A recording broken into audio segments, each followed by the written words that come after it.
Buen día.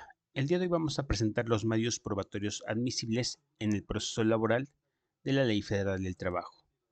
Mi nombre es José Alejandro Arellano Gutiérrez, alumno de la Facultad de Derecho en la modalidad a distancia, y vamos a iniciar haciendo referencia al artículo 776 de la Ley Federal del Trabajo, donde se refiere que son admisibles en el proceso todos los medios de prueba que no sean contrarios a la moral y al derecho.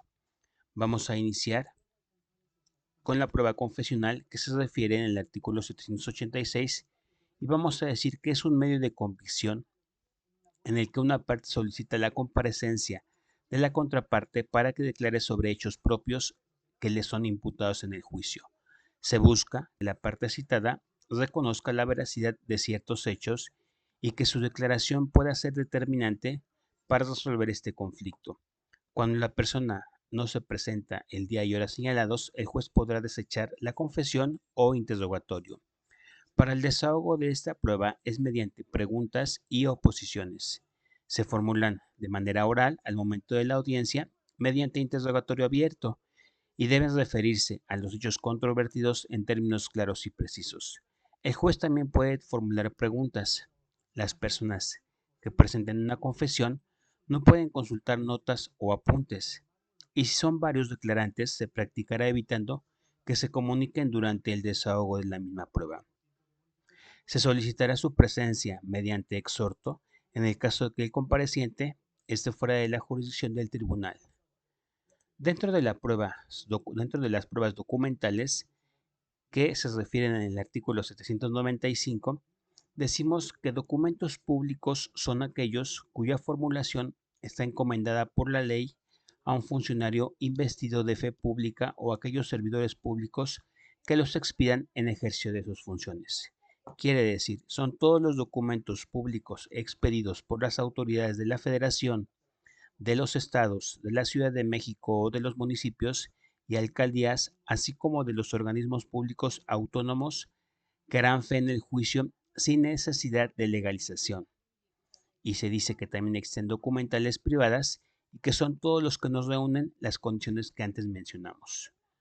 Los originales de los documentos privados se presentarán por la parte oferente que los tenga en su poder y si el documento consiste en copia simple o fotostática, se podrá solicitar, en caso de ser objetado, la compulsa o cotejo con el original.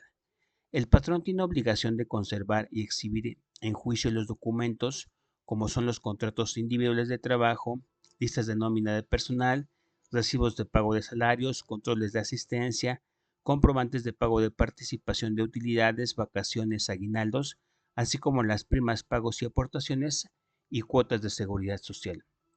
Los documentos procedentes del extranjero deberán presentarse debidamente legalizados por las autoridades diplomáticas o consulares y se presentan en idioma extranjero acompañados de su traducción.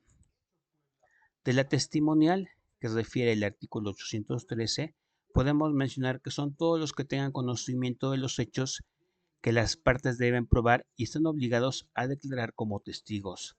Dentro de sus requisitos es que tenemos como máximo de 3 testigos por cada hecho controvertido que se pretenda probar. Se indicarán los nombres y domicilios de los testigos y si el testigo radica fuera del lugar de residencia del tribunal, se librará exhorto acompañado en sobre cerrado y sellado los interrogatorios en su caso previamente calificados. Se deben de exhibir copias para cada una de las partes y en caso de no hacerlo, se declarará desierta esta prueba. En el caso donde el testigo sea servidor público, ya sea desde el nivel de dirección o similar, rendirá su declaración por medio de oficio en vía de informe.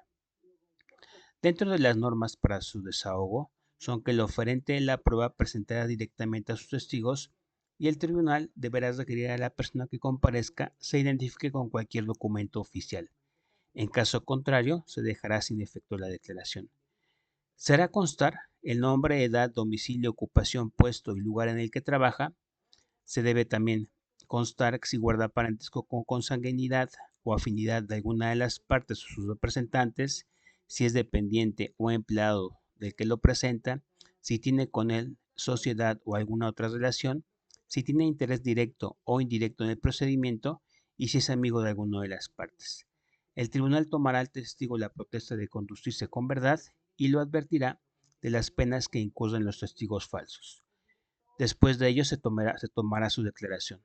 Los testigos serán examinados por separado en el orden en que fueron ofrecidos y los interrogatorios se formularán oralmente. No se permitirán preguntas ambiguas, indicativas, ni referirse a hechos y circunstancias ajenas al objeto de la prueba o que pretendan coaccionar a los testigos. Las preguntas podrán ser objetadas por la contraparte antes de que el testigo emita su respuesta, para lo cual el juez procederá a calificar la procedencia o desechamiento de la pregunta, fundando su determinación. Las preguntas y las respuestas se harán constar en autos a través de medios gráficos, documentales, de audio o audiovisuales, y el desahogo de esta prueba es indivisible. Si el testigo lo solicita, se le extenderá una constancia de que asistió a la diligencia, y si el testigo no habla idioma español, rendirá su declaración por medio de intérprete que será nombrado por el tribunal. De la prueba pericial que se refiere en el artículo 821, solo será admisible cuando para acreditar un hecho controvertido se requieran conocimientos en la ciencia, arte, profesión, técnica, oficio o industria de que se trate y en general cuando se trate de materias que por su naturaleza no sean conocidas por el tribunal. Los peritos deben de acreditar que tienen conocimientos en la materia sobre lo que debe versar su dictamen. Esta prueba pericial deberá ofrecerse indicando la materia sobre la que debe versar, exhibiendo el cuestionario respectivo con copia para cada una de las partes, y la omisión del cuestionario dará lugar a que el tribunal no admita la prueba. Al admitir esta prueba, el tribunal designará al perito o peritos oficiales que estimen necesarios sin prejuicio de que las partes puedan acompañarse de un asesor que los auxilie durante el desahogo de dicha prueba. Una vez que se acepte y protesten el cargo y se hagan sabedores de las penas en que incurren los falsos declarantes, los peritos proporcionarán su nombre, edad, ocupación y lugar en que atienden sus prácticas o prestan sus servicios, deben de acreditar que cuentan con los conocimientos en la materia y acto seguido deberán rendir su dictamen. Las partes y el juez podrán hacer a los peritos las preguntas que juzguen convenientes. Cuando el dictamen rendido por un perito sea notoriamente falso, tendencioso o inexacto, el tribunal dará vista al Ministerio Público para que determine si existe la comisión de un delito. Dentro de la prueba de inspección, se puede decir que se desahogará en el domicilio del tribunal a menos que exista impedimento legal para ello. En caso de ser así, se deberá indicar el lugar donde debe de practicarse la inspección y los motivos por el cual impiden exhibirlos. Se comisionará a un actuario o secretario para que acudan al lugar, señalando y se procederá a dar fe a los extremos de la prueba. Admitida esta prueba de inspección por el tribunal, se señalará día y hora y lugar para su desahogo. Tanto los documentos o objetos que se tengan para la inspección deberán ser presentados ante el juez o el funcionario, los cuales se tienen que poner a la vista, y de esta diligencia, si es fuera del tribunal, se levantará una acta circunstanciada que firmarán los que en ella intervengan y la cual se agregará al expediente previa razón en autos. En el caso de que sea directamente en el tribunal, tanto las partes como los acompañantes a la diligencia podrán presentar las objeciones u observaciones que estimen pertinentes. Vamos a hablar de la presuncional. Es la consecuencia que la ley o el tribunal deducen de un hecho conocido para averiguar la verdad de otro desconocido. El tribunal deberá considerar aun cuando las partes no lo ofrezcan. Hay presunción legal cuando la ley la establece expresamente o cuando se deriven de la aplicación de alguno de los principios que rigen el derecho del trabajo. Se dice que hay presunción humana cuando de un hecho debidamente probado se deduce otro que es consecuencia. El que tiene a su favor una presunción legal solo está obligado a probar el hecho en que la funda. Las presunciones legales y humanas admiten pruebas en contrario y las partes al ofrecer la prueba presuncional indicarán en qué consiste y lo que se acredita con ella. Dentro de la instrumental decimos que es el conjunto de actuaciones y elementos que obran en el expediente y los anexos formados con motivo de juicio.